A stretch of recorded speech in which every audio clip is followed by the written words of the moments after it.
Bonjour à tous, bienvenue à cette deuxième session de présentation de webinaire de Fashion Green Hub. Donc je me présente, Agathe Mouviel, je suis pilote des opérations de l'association sur la région des Hauts-de-France. Et donc aujourd'hui, nous allons parler mode et univers virtuel, groupe co-animé par Nathalie Badreau, social media consultante, absente aujourd'hui, malheureusement, mais on est accompagné de Marie Racuglia, CX et UX spécialiste, qui va vous présenter du coup les détails de ce groupe de travail. Marie, du coup, je te laisse la parole. Merci Agathe. Bonjour tout le monde. Ravie d'être parmi vous ce soir pour vous présenter un groupe de réflexion sur justement tout ce qu'on entend sur la mode virtuelle. Un grand mot. Je vais vous expliquer ce qu'on va y faire concrètement. Un peu de concret. Concrètement, le but, ça va être de réinventer la mode 3.0 de demain. Et pour ce faire, on va pouvoir avoir différents axes. Par exemple, identifier les nouvelles tendances, les opportunités de la mode virtuelle qui seront à venir, donc des aspects plus prospectifs. Ensuite, identifier les cas d'usage orientés valeur ajoutée, toujours vraiment très orienté valeur ajoutée, c'est important de le signifier dans notre démarche, pour porter les enjeux éco-responsables de la mode de demain. Définir leur valeur ajoutée, leur intérêt écologique, l'impact carbone, par exemple. Aussi, évaluer la faisabilité technique et la viabilité, en fait, de ces solutions, ainsi que leur viabilité économique, des solutions potentiellement envisagées à l'avenir pour la mode responsable, la mode virtuelle éco-responsable de demain. Et ensuite, aussi mettre en lumière les acteurs régionaux, nationaux, qui répondent justement à ces mêmes enjeux pour co-construire des stratégies et des nouveaux business models pour la mode virtuelle de demain. On va pouvoir aussi, en fonction de l'évolution en fait, du groupe et de l'avancée du groupe et au niveau question de maturité du groupe, pouvoir construire des expérimentations sur les différents cas d'usage qu'on aura pu définir dans un premier temps. On va, lors de ce groupe, on va pouvoir aussi définir, en fait, on va vous accompagner lors d'ateliers pour l'acculturation sur tout ce qui est XR. Donc, XR, c'est les Extended Reality. Qu'est-ce qu'il y a derrière ce grand mot? C'est la réalité virtuelle, la réalité augmentée, la mixed reality. Donc, vous avez beaucoup entendu parler du métaverse notamment. Ça fait partie de ces sujets. Concrètement, si je dois donner quelques exemples de sujets pour être plus pratico-pratique, ça va être par exemple du virtual fitting, donc des laissages virtuels, des jumeaux numériques, des événements virtuels, des défilés virtuels par exemple, et des parcours d'expériences virtuelles liés au monde de la mode par exemple. J'ai oublié de me présenter, c'est vrai. Agathe, tu m'avais effectivement spécifié. Pour présenter mon parcours un petit peu atypique, je suis ce qu'on appelle CX UX Strategist, donc Customer Experience User Experience Strategist. Concrètement, je design des parcours clients, notamment grâce aux usages innovants, d'où la réalité virtuelle, notamment, qui est mon domaine de prédilection. Donc, je fais beaucoup de conférences en France, à l'étranger sur ces sujets-là, notamment sur tout ce qui est l'educational tech, la medtech et la fashion tech. Ici, donc vraiment spécifiquement ici par rapport pour porter des enjeux d'éco-responsabilité. Voilà. Mon parcours est assez hybride. J'ai un parcours qui est commencé dans le côté plutôt business, marketing, business, et ensuite côté tech, technique comme consultant de transformation digitale. Et ensuite, donc, j'ai fait le lien avec l'UX, la user experience et l'expérience client pour pouvoir justement designer des expériences de manière transversale en fait et pouvoir réinventer justement les nouveaux parcours qu'on aura dans notre expérience client future. Donc, hop, je regarde un petit peu. Est-ce qu'il y a des questions typiquement sur ce qu'on pourra aborder lors de cet atelier? Non, pour l'instant, il n'y a pas de questions, mais du coup, je te relance un peu. Je pense qu'il y a aussi, donc vous l'aurez compris, un enjeu de prendre ce sujet à bras le corps et de voir ce qu'on peut en faire. Et autant le prendre dès le début aussi pour en faire quelque chose d'environnementalement et socialement déjà mieux disant, on va dire. Parce que c'est vrai qu'il y a beaucoup aujourd'hui de débats autour de ces impacts du numérique. Et donc, je pense que c'est un sujet que vous allez traiter également. Oui, on sait qu'effectivement, l'utilisation du digital a un impact carbone qui est connu, on sait avec les serveurs, etc. Le but, c'est pas d'utiliser la tech pour la tech, mais bien que ce soit un outil pour accompagner une stratégie en fait de développement durable au sein de l'industrie de la mode. Je parlais notamment des jumeaux numériques, mais le fait effectivement de prototyper de manière complètement virtuelle avec les rendus de texture, on sait aussi le côté, le mouvement du vêtement, etc. Ça permet effectivement d'avoir moins de tout ce qui est déchets et résidus dans les phases de prototype. Ça fait partie typiquement de genre de sujet qu'on pourrait aborder. Je rebondis aussi, ça fait écho beaucoup avec ce qu'on a, les sujets qu'on voit émerger qui sont la 3D. Aujourd'hui, on parle de développement 3D, de prototypage 3D, sans avoir, je trouve, exploré les possibilités de ces usages. Aujourd'hui, on en voit un intérêt, on va dire, purement efficience en termes de délai, de réactivité, etc. Donc voilà, là j'imagine que ça va permettre de visualiser en fait et de comprendre tout ce que la 3D peut nous apporter. Ça en fait partie. Typiquement, oui, aujourd'hui, elle est utilisée. Alors, c'est pas un nouvel outil, hein, clairement, dans le milieu de la mode. Par contre, on peut encore pousser davantage cet outil. Pour donner un exemple, j'ai travaillé avec un designer qui fait partie de la Fashion Week de Paris il y a 1 an. Et en fait, il fait tous ses prototypes en réalité virtuelle. Et on voit, en fait, c'est un niveau de finesse graphique qui est extrêmement poussé et il va pouvoir aller faire juste par exemple, de travailler à la commande parce qu'en fait, le visuel est tellement proche du réel. On n'a même plus besoin de produire finalement dans ce côté mass market. On pourrait en fait produire littéralement à la commande, en fait. Il peut en fait refaire les dimensionnements par rapport à un avatar virtuel qui représenterait son client, être au plus proche. En fait, on peut faire des choses qui sont quand même très impressionnantes. D'accord. Il y a une question une personne du coup qui nous demande quel va être vraiment l'objectif final. Ça va être quoi Alors l'objectif à atteindre, c'est vraiment d'avoir typiquement un livre blanc avec les bonnes pratiques, les cas d'usage qu'on aura trouvé lors de l'avancée des ateliers, pouvoir dire là on peut faire on peut mettre à place telle application, etc.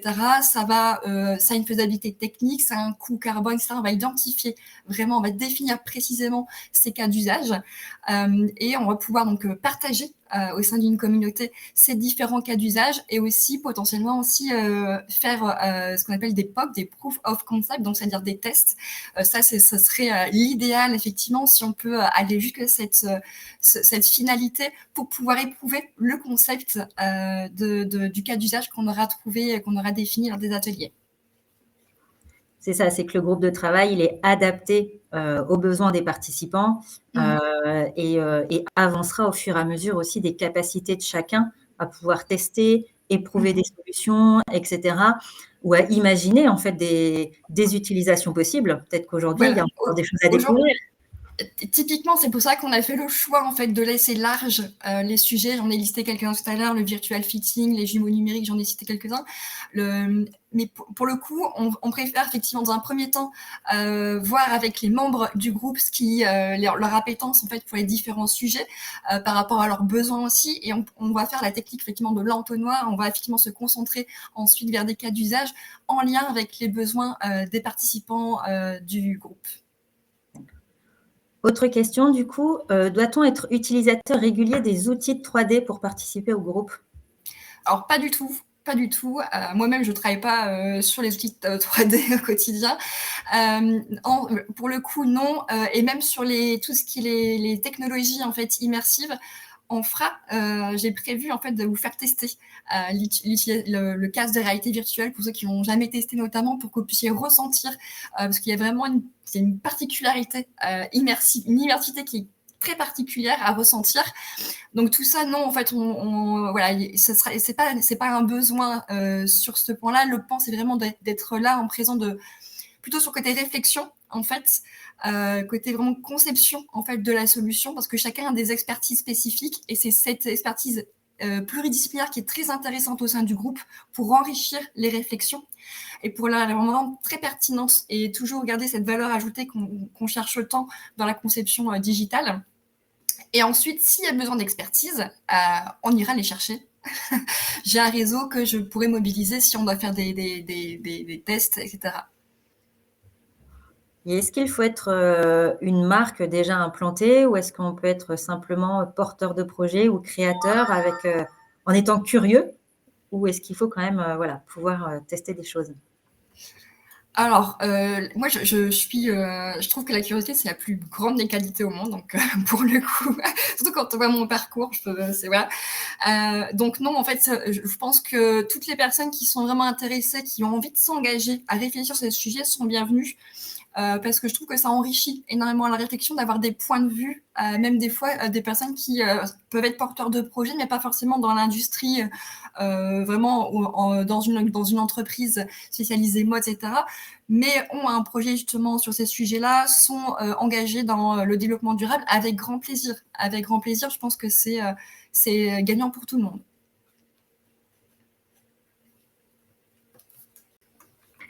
Donc, il y a une autre question par rapport à l'inscription. Donc, normalement, vous voyez dans le chat le lien d'inscription le lien vers le fichier d'inscription. Les candidatures sont ouvertes jusqu'au 15 novembre. Et ensuite, on reviendra vers vous pour la participation. Et également, si vous voulez plus d'informations, il y a l'adresse mail hello@fashiongreenhub.org. Donc, il y a une personne qui me parle en anglais, du coup, sur le chat. Je ne sais pas si vous comprenez, du coup, mais oui, si vous voulez vous inscrire, n'hésitez pas via le lien qu'on vient de recopier sur le chat. Marie, du coup, je ne sais pas, est-ce qu'il y a d'autres points que tu veux aborder aussi par rapport peut-être la fréquence des rendez-vous, l'organisation en tant que telle? Est-ce qu'il y a déjà des choses Alors, à date, ça serait de faire une réunion, en fait, un atelier par mois pour du coup commencer à dégrossir. Au début, les premiers ateliers seront des ateliers en fait d'acculturation en innovation et notamment sur les technologies immersives. J'entends par là la réalité virtuelle, la réalité augmentée, même tout ce qui est lié aux fameux NFT, donc les fameux objets virtuels dont on entend tant parler, liés à la blockchain, à la crypto-monnaie. Tout ça, on expliquera ces éléments-là pour justement que tout le monde puisse prendre connaissance du sujet et du coup commencer en fait à réfléchir sur les enjeux en fait qu'ils souhaitent aller creuser. Donc ça sera en 2 temps. Donc une partie acculturation sur, à mon avis, 2 ateliers. Donc les 2 premiers mois. Et ensuite, on embarquerait sur des ateliers concrets alors moi, c'est mon approche de design thinking, pour ceux qui connaissent. Donc, on va vraiment aller travailler sur des points spécifiques dans la conception et l'avancée des définitions des cas d'utilisation. Donc voilà, 1 fois par mois, ça sera 1 heure d'atelier. Il y aura peut-être, effectivement, des fois, je vous demanderai peut-être aussi de faire de la veille, etc., entre deux, parce qu'effectivement, la veille, c'est notamment un sujet qui prend beaucoup, beaucoup de temps. Donc, il y aura peut-être des devoirs, mais je serai gentille. On sera gentil avec Nathalie. Nathalie est aussi adorable.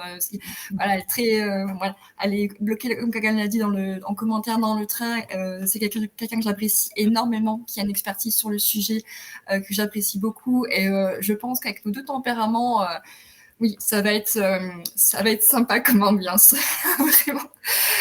Je pense que s'il y a vraiment des choses à retenir, du coup, c'est que ça va être de la co-construction, du co-développement et un vrai travail d'intelligence collective qui va être fait sur ce sujet qui nous porte vraiment, qui est un vrai sujet de transformation de la filière et qu'il ne faut pas négliger. Ça, c'est sûr. Un sujet qui peut paraître obscur aujourd'hui, mais il y a effectivement des vrais enjeux. Alors, je pense que c'est bien aussi de faire la part des choses. C'est pour ça que c'est intéressant de faire des ateliers où on va faire des ateliers d'acculturation. C'est qu'on a entendu aussi beaucoup de choses sur le métavers cette année. Il y a des choses, on est parti très loin dans les sujets où on allait vivre complètement dans le virtuel, etc. On va aussi, on en reparlera plus posément, de manière plus pragmatique. Je pense que il y a toujours beaucoup d'attentes en innovation, il y a toujours beaucoup d'attentes et beaucoup d'effervescence, mais aussi un côté très pragmatique qui des fois fait du bien. Donc on reviendra aussi sur ces sujets-là, de ce qu'on a pu entendre. On fera des tours de table. Et je pense que ça serait intéressant de voir l'image que chacun peut se faire du sujet. Ok, super. Il n'y a pas d'autres questions pour l'instant. Donc, je vous répète du coup une dernière fois, le lien d'inscription est sur le site, sur le chat. Vous retrouverez également toutes les informations sur notre site web. Et si vous ne vous y retrouverez pas malgré tout, n'hésitez pas à nous envoyer un mail à hello@fashiongreenhub.org. Donc, il y a une personne qui nous dit super hâte de démarrer. Donc, voilà. Pareil, j'ai hâte. Je suis dans les starting blocks, je n'attends que vous. Voilà, et donc il y a Tarek qui nous dit qu'effectivement, il ne voit pas le message. Donc, on va vous envoyer tout ça par la suite, sans problème.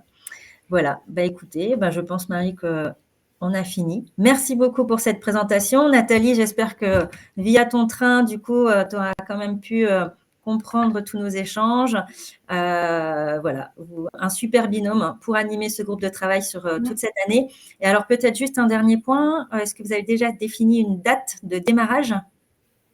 Alors, pas encore. On est en train, justement, et voilà, il y a toute une logistique. On veut aussi varier les jours pour que voilà, tout le monde puisse être dispo. Enfin, voilà, il y a des petites contraintes. On veut que ce soit le plus accessible possible. Donc, du coup, on est en train de mettre ça en place. Mais oui, ça serait démarrage le mois prochain. Ça serait assez rapidement pour que la fin d'année, en fait, on puisse déjà faire l'acculturation. Ça serait l'idéal. Super. Du coup, pour ceux que ça intéresse, Mode et Univers Virtuel est un des groupes de travail que nous avons lancé. Nous avons également Mode 2050, Futur Souhaité, qui démarre à la fin de ce mois. Et nous avons Économie de la fonctionnalité de la coopération sur Paris et Covid d'une chaussure pour les spécialistes du pied, on va dire. Et n'hésitez pas aussi à vous inscrire à 2 groupes de travail qui existent depuis plusieurs mois, qui sont Upcycling, donc les business models liés à la transformation d'un produit existant, et Mesurer la mode avec les enjeux qu'on connaît aujourd'hui d'impact environnemental, d'affichage, etc. et de tout ce que ça engendre dans notre démarche de développement produit. Voilà, vous retrouverez toutes les infos sur notre site ou par mail, comme d'habitude. Je vous remercie beaucoup et je vous dis à la prochaine. Au revoir. Merci, bonne soirée à tous. Merci Agathe.